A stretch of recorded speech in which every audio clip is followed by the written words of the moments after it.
how can you stop yourself from crossing over the line from being funny into being offensive? We often find ourselves, I mean, I'm sure everyone's had this experience where they've made an off-color remark or said something that was supposed to be funny, but somebody took it wrong.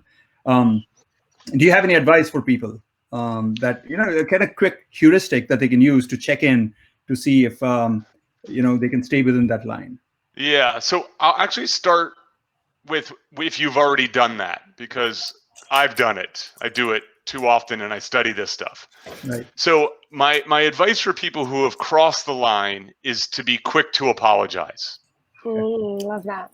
It's just, the thing is, this is that the audience is the arbiter of comedy. They get to decide what's funny and not the person telling the joke. Mm-hmm. And so if you cross the line and you realize you've crossed the line, I think it's important to say, I'm terribly sorry.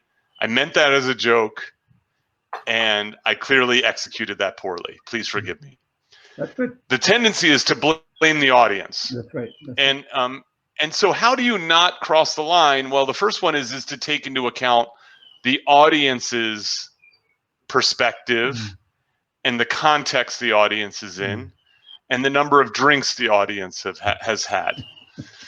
I mean, I say that in a cheeky fashion, but the work that we've done in the Humor Research Lab reveals that the things that are funny are wrong yet okay, are threatening yet safe, or as we call them, benign violations, which means you can fail in one of two ways. You can be completely benign, totally okay. A knock-knock joke is often boring for that reason.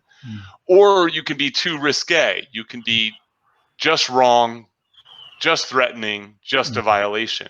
But the issue is what's wrong and what's okay depends on the perspective, the norms, the culture, the mood of the audience.